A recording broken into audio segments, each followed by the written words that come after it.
Welcome to the learning world. जैसा कि आप सभी जानते हैं, कल ही विजन आईएएस की दिसंबर की करंट अफेयर्स की मैगजीन रिलीज़ हुई है, तो हम वहाँ पे उसके टॉपिक्स लाए हैं। आइए शुरू करते हैं।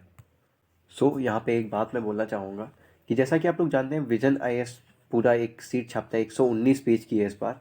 तो हम उसे शॉर्ट में आपके सामने रखेंगे, हम उसकी हर एक चीज़ डिस्कस करेंगे, बट हम इस प्रेजेंट नहीं करेंगे मैगजीन को, उसके शॉर्ट शॉर्ट पॉइंट्स हम बना के लाए हैं। So let's start. आपको कोई भी टॉपिक में दिक्कत नहीं होगी, दिस इज़ माई रिस्पॉन्सिबिलिटी। हम अपने पहले टॉपिक में, पहला टॉपिक जो हम ले रहे हैं वो पॉलिटी एंड गवर्नेंस का है, और उसका पहला जो आर्टिकल इसमें यहाँ पे है वो है balance of rights and duty. So now let's start discussing. ये न्यूज़ में क्यों था? This is the very important thing. तो न्यूज़ में इसलिए था क्योंकि यूनियन लॉ मिनिस्टर जो हैं, उन्होंने एक बात कही थी कि फंडामेंटल राइट्स और फंडामेंटल ड्यूटीज़ में एक बैलेंस होना चाहिए। ड्यूरिंग कौन से टाइम के कहा था, किस टाइम पे? कॉन्स्टिट्यूशन डे सेलिब्रेशन के टाइम पे ऐसी बात की गई थी। ये न्यूज़ में आया, और वेरी इंपॉर्टेंट कॉन्सेप्ट है क्योंकि राइट्स एंड ड्यूटीज़ में एक बैलेंस होना ज़रूरी है। वो क्या करेगा? वो कंट्री की प्रोग्रेस करेगा, ऐसा उन्होंने कहा था। अब हम अंडर फॉलोइंग हेडिंग्स उनके बारे में जानेंगे, जैसे कि अबाउट राइट्स एंड ड्यूटीज़, हम राइट्स एंड ड्यूटीज़ के बारे में जानेंगे, और प्रेजेंट डे इंडिया में कौन से भी राइट्स एंड ड्यूटीज़ कहाँ कहाँ पे हैं, कैसे हैं, बेनिफिट्स क्या है, इश्यूज़ क्या है, वे फॉरवर्ड क्या है, सारा कुछ हम डिस्कस करेंगे। Now let's start. पहले अबाउट राइट्स एंड ड्यूटीज़ हम बात करेंगे। सो राइट्स जो होते हैं वो क्लेम होते हैं। कैसा क्लेम? कि कोई इंडिविजुअल है, उसे जो बेसिक एक चीज़ चाहिए जीने के लिए, वो राइट होती है। ओके, लेट से आप जी रहे हैं और आपको किसी ने आके मार दिया, तो कैसे मार दिया? उसके लिए आपके पास राइट होना चाहिए, फंडामेंटल राइट होना चाहिए, एक बेसिक नेचर होना चाहिए जिस जो आपको प्रोटेक्ट करे। तो हमारा जो कॉन्स्टिट्यूशन है वो हमें राइट्स देता है कि ऐसे ही कुछ नहीं कर सकता कोई भी। ओके, हमारे पास जीने का राइट है, हमारे पास बोलने का राइट है, हमारे पास अनटचेबिलिटी फील ना करने का राइट है, हमारे पास जॉब करने का राइट है, वहाँ पे सेग्रीगेट ना करने का राइट है, हर एक चीज़ का राइट है। बट अगर कुछ मिलता है हमें, तो we have to give something also, हमें देना भी पड़ेगा। तो ड्यूटीज़, हमें ड्यूटीज़ प्रोवाइड करनी पड़ेंगी कि सर, अपने फेलोज़ को, स्टेट को, किसके लिए? ह्यूमन राइट्स के लिए। जैसे कि आप जानते हैं, पहले के टाइम में भी कस्टम्स होते थे, राइट्स, रीतियाँ होती थी जिन्हें हम फॉलो करते थे। तो उस टाइम पे भी ड्यूटीज़ होती थी जिन्हें फॉलो करते थे हम, और हमारे कॉन्स्टिट्यूशन ने भी हमें कुछ ड्यूटीज़ दी जिन्हें हमें फॉलो करना चाहिए। Let's move ahead. अगर राइट्स एंड ड्यूटीज़ की हम प्रेजेंट डे इंडिया में बात करेंगे, तो राइट्स जो है वो पार्ट 3 ऑफ इंडियन कॉन्स्टिट्यूशन में है, और फंडामेंटल ड्यूटीज़ जो है वो पार्ट 4A में है। कुछ कॉन्स्टिट्यूशनल राइट्स भी हैं जो पार्ट 3 से बाहर हैं, उन्हें कॉन्स्टिट्यूशनल राइट्स कहते हैं, बट कॉन्स्टिट्यूशन में है। कुछ ऑर्डिनरी लीगल राइट्स भी होते हैं। ओके, और जो ये फंडामेंटल राइट्स होते हैं, ये ज़्यादा प्रायोरिटी दी जाती है इन्हें इंडिया में। सो जो फंडामेंटल ड्यूटीज़ होती हैं एक बैक स्टेज पे होती हैं, ये किससे? फंडामेंटल राइट्स से। नाउ लेट्स टॉक कि बेनिफिट्स क्या है अगर हम राइट्स और ड्यूटीज़ को साथ में लेके चलेंगे। तो अगर हम राइट्स एंड ड्यूटीज़ को साथ में लेके चलेंगे तो एक कॉम्प्लीमेंट्री नेचर के होते हैं। अगर हमें कुछ मिल रहा है तो हम उसे दे भी रहे हैं। ओके, जैसे कि आप किसी दुकान पे जाते हो, आप सामान लेते हो तो उसे पैसे देते हो। तो अगर हमारा कॉन्स्टिट्यूशन हमें कुछ राइट्स प्रोवाइड कर रहा है, हम जी सकते हैं, हम बोल सकते हैं, तो हमें भी उसकी रिस्पेक्ट करनी पड़ेगी, हमारे नेशनल एंथम की रिस्पेक्ट करनी पड़ेगी, हमारे फ्रीडम फाइटर्स की रिस्पेक्ट करनी पड़ेगी। फंडामेंटल ड्यूटीज़ में वुमेन्स की रिस्पेक्ट करना लिखा है, चाइल्ड्स को एजुकेशन देना लिखा है, तो ये सब हमें करना पड़ेगा।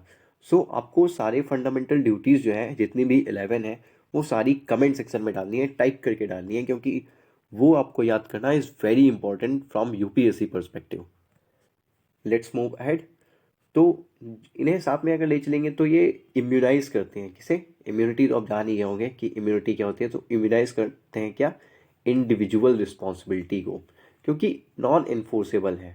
आपसे कोई कहने नहीं आ रहा है कि आपको फंडामेंटल ड्यूटीज़ को, कर्तव्य का पालन करना ही पड़ेगा, बट आपको खुद से करना होगा। ऐसा तो आपको खुद के अंदर लाना होगा। ओके, ये अगर साथ में चलेंगे तो पीस एंड हारमोनी रहेगी। अगर सभी ड्यूटीज़ का फॉलो करेंगे, ड्यूटीज़ को फॉलो करेंगे, तो पीस बनी रहेगी, हारमोनी बनी रहेगी, हम जुड़ के रहेंगे, हम मिल के रहेंगे, और इंडिया तरक्की करेगा, प्रोग्रेस होगी इंडिया की।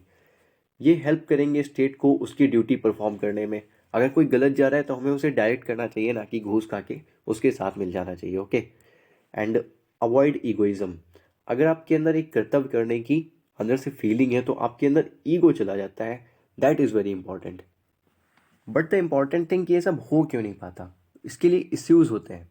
इश्यूज़ क्या हैं, अब हम वो देखेंगे। So issues are difference of nature. Nature में डिफरेंस है फंडामेंटल राइट्स और फंडामेंटल ड्यूटीज़ के। कैसे?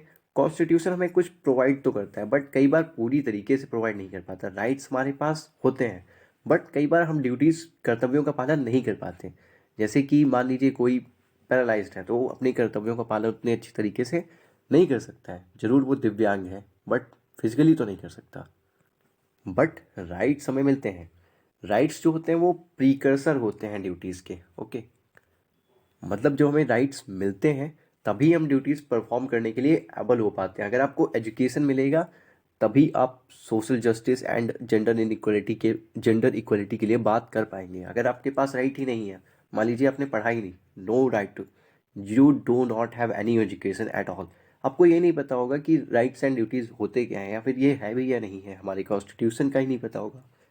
एंड लीगल स्टेटस की बात करेंगे तो वो भी इंडिया में क्या है कि फंडामेंटल राइट्स जो है एनफोर्सेबल है but fundamental duties non enforceable है। अगर कोई पालन नहीं करता तो आप उसके अगेंस्ट नहीं जा सकते कोर्ट में। ये एक रिस्क ऑफ सबॉर्डिनेशन है यहाँ पे। ओके, अगर फंडामेंटल राइट्स को हमने ज़्यादा वैल्यू दे दी तो ऐसा कहीं ना हो जाए कि फंडामेंटल ड्यूटीज़ को अगर हमने ज़्यादा वैल्यू दे दी तो फंडामेंटल राइट्स को सबॉर्डिनेट होना पड़े। ऐसा नहीं होना चाहिए। या फिर ऐसा भी नहीं होना चाहिए फंडामेंटल राइट्स एफआर्स को हमने ज़्यादा एक वैल्यू दे दी और उसे कम दे दी। दोनों में जब बैलेंस होगा तो कंट्री की प्रोग्रेस होगी। ऐसे नहीं होगी कि डिसबैलेंस होने पे अच्छी प्रोग्रेस हो। जब बैलेंस होगा तो बहुत अच्छी प्रोग्रेस होगी कंट्री की। वेग टर्म में लिखे हुए हैं फंडामेंटल ड्यूटीज़ हमारे कॉन्स्टिट्यूशन में। जैसा कि आपने बहुत बार सुना होगा, आपको नोबल आइडियाज़ को फॉलो करना चाहिए।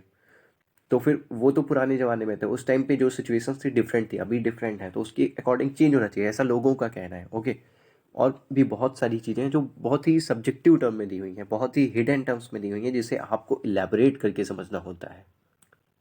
So that is a problem. So now let's talk about way forward.